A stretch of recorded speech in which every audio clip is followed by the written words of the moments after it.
Hoy es lunes de Respuesta Oportuna. Mañana se celebra el Día en contra de la hepatitis. ¿Qué es?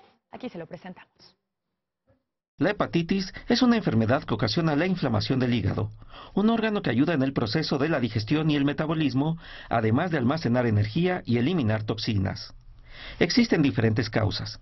La principal son las virales, aunque también puede ser ocasionada por otras infecciones, el alcohol o las enfermedades autoinmunes.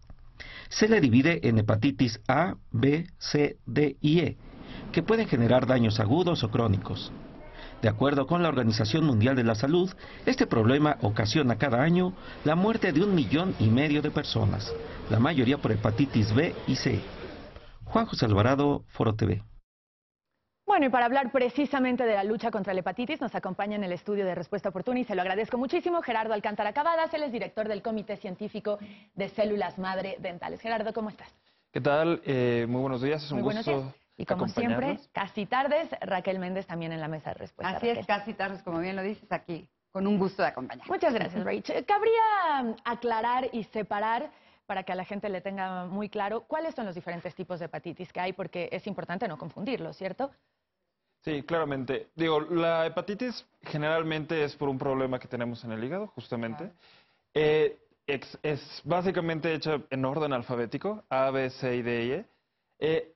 Generalmente está ocasionada por 3 causas principales y dependiendo mucho el tipo de edad, el tipo de enfermedad, el tipo de paciente. Hay desde el sistema autoinmune que ataca al hígado, hay otro tipo que es a través de los factores de riesgo que nos encontramos en el día a día, los hábitos, el consumo de alcohol. El otro caso que se presenta con mucha frecuencia es el que se encuentra aquí en México, lastimosamente, con una correlación con la obesidad y con la diabetes.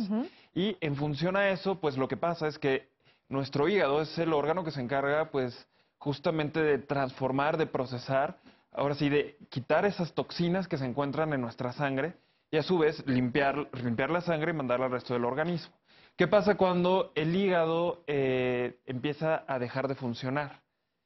Lo que pasa es justamente empieza a haber este tema que se llama, pues muy famoso, que es la cirrosis, que es el problema que viene después de una hepatitis mal controlada o, bueno, de una infección derivada por la misma, porque asimismo el hígado no solo regula la sangre, sino también se encarga de manejar los efectos de los medicamentos en el organismo.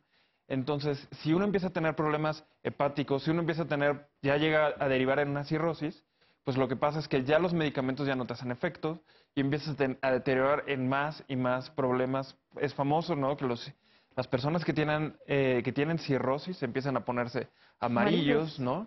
Hay otro factor muy interesante, es que se empiezan a llenar el abdomen y las piernas de agua, entonces se les empieza a infectar y entonces si tu hígado ya no es capaz de procesar un medicamento que te puede curar de esas infecciones, de esas bacterias, claro, pues se empieza a complicar y a complicar. De hecho, hay un factor muy interesante que aquí en México, y de hecho es un número que nos da la OMS, somos el país en cuanto a hombres con la mortandad más grande en cirrosis y en mujeres en segundo lugar. Después de Hungría. Vaya datos que nos estás dando, Gerardo. Sí. Ajá. ¿Y cuál es justamente el papel de las células madre para combatir a la hepatitis? Porque, bueno, creo que el hígado es de los órganos que más fácil se pueden regenerar, ¿no es así? Sí, efectivamente. El hígado es capaz de regenerarse a sí mismo, pero hasta cierto punto. Y es ahí donde intervienen las células madre.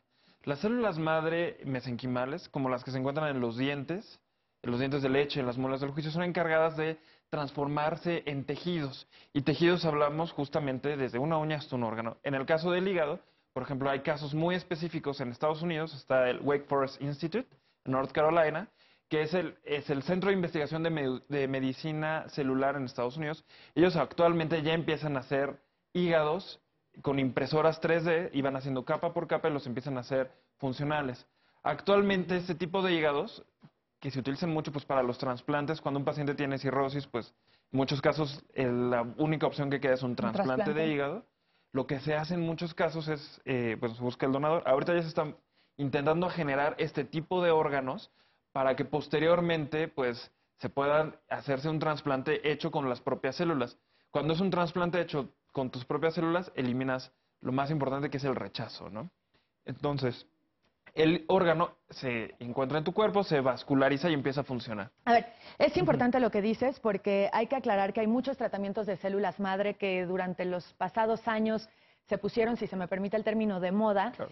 y que venían, y eso sí lo puedo decir por experiencia, literalmente de charlatanes. Sí. Las células madre es un tratamiento que funciona, que se ha comprobado, pero siempre y cuando se haga con muchos estudios de por medio y con una clínica con gente que esté realmente especializada, que hay que decirlo, hoy en día son pocos los que lo hacen. Sí, ese es un muy buen punto. De hecho, actualmente el Senatra, el Centro Nacional de Transplantes, y COFEPRIS solo ha dado alrededor de 15 permisos a clínicas en todo el país. Ese es un dato que me dijo el director del Senatra hace 3 semanas en una llamada. Claramente, pues son solo ellas, solo esas instituciones las que tienen esa capacidad de poder manipular las células y poder lograr ciertos resultados de forma efectiva, ¿no? Actualmente, por ejemplo, aquí en México hay algunas instituciones que ya tratan enfermedades hepáticas.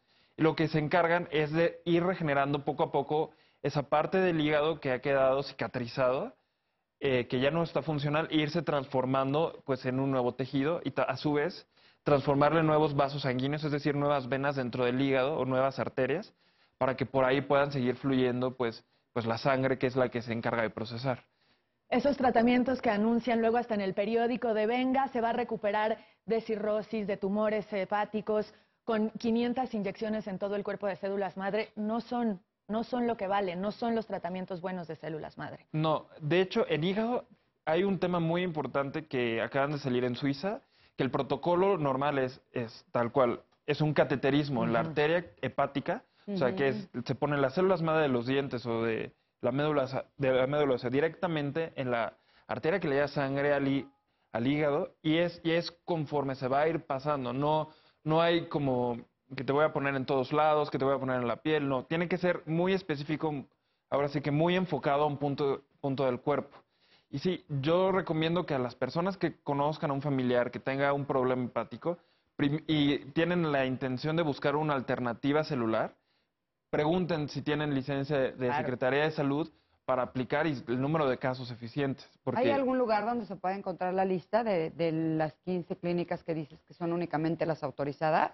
sí, se puede encontrar en la página del Senatra. También hay Ok. otra página informativa que es www.celulasmadredentales.com. Ahí se da asesoría justo en los temas de células madre y los tratamientos en el país. Y pues es una invitación para que se informen, ¿no? Porque esto va a ir avanzando poco a poco. Actualmente ya hay aplicaciones de células madre en hospitales de gobierno, como puede ser el caso del Instituto Nacional de Cardiología para corazones infartados. Pero todavía el acceso a toda la población va a tardar unos 10, 15 años para que estos tratamientos sean, digamos, mucho más accesibles económicamente. ¿Son caros? Justo eso te iba a preguntar. Son Ajá. caros los tratamientos, pero afortunadamente para marcar un precio correcto se hace un estudio de econometría en salud y entonces te dicen, bueno, pues en 3 años lo que te gastarías en inyecciones, tratamientos convencionales o control, hemodiálisis, etcétera, te cuesta esto. Entonces, más o menos es un alcance a 2, 3 años. Depende cada quien la economía familiar. Hay algunas clínicas de ese mismo grupo que no son tan caras y hay otras opciones que es como se trata de guardar las células madre para tenerlas ahí esperando en el momento en que se vuelvan más accesibles. Eso en cuanto a controlarlo, ya que se presenta un problema, pero para cerrar, Gerardo, me gustaría hablar de la prevención. Una de las principales causas, si no es que la primera causa de hepatitis, por lo menos en México, es el consumo de alcohol, cada vez más frecuente en mujeres, y pues vale la pena resaltarlo para evitar que se dé el problema, ¿no? Sin duda, ha habido últimamente muchos fenómenos que se han estado viniendo, se han estudiado, y es que ha aumentado muchísimo el consumo de alcohol en mujeres. Y esto es un problema, digamos, primero por el metabolismo de la mujer, no es capaz de procesar no es discriminación, no es capaz de procesar en grandes cantidades el alcohol como los Es una hombres. cuestión física, fisiológica. Exactamente. Ay, de verdad. Los O sea, hom- los hombres lo asimilan Lo mejor asimilan que las mucho mujeres. mejor, lo pueden Ese es buen procesar. dato, señoras, ojo. Los hombres lo Me pueden imagino que procesar. por eso aguantamos menos alcohol. Que Exactamente. De hecho, los hombres lo pueden procesar a través del estómago y del hígado y las mujeres casi solo Todo por se el va al hígado. hígado. Eso sumado ahorita pues a algunos factores de mujeres ejecutivas que empiezan a tener mucho estrés, mucha presión, o el otro factor, ¿no? De que van en pareja y la mujer puede llegar a tomar mucho más, pues porque no tiene que conducir, entonces empiezan a cambiar los hábitos, ¿no? Entonces, es un tema muy interesante. El dato que les daba al principio del OMS, de la mortandad en función de la cirrosis, cómo afecta a las mujeres, bueno, pues ahorita es un tema para estar pensando y estar previniendo este factor, ¿no? Bien, pues muchísimas gracias, Gerardo. 28 de julio, Día Mundial en contra de la hepatitis. Ahí están los datos para prevenirla, pero también pues importantes oportunidades para poder combatirla ya que se presenta. Ojalá que nadie nunca más esté en esa situación. Esperemos que vaya disminuyendo poco a poco. Gracias por el tiempo y estamos a sus órdenes. Gracias a ti, Gerardo. Gracias, como siempre, Raquel. Nos Gracias vemos a mañana. ustedes. Es Gerardo Alcántara Cavadas, director del Comité Científico de Células Madre Dentales. Con esto nos vamos a una muy breve pausa después de Respuesta Oportuna, pero regresamos a Paralelo 23.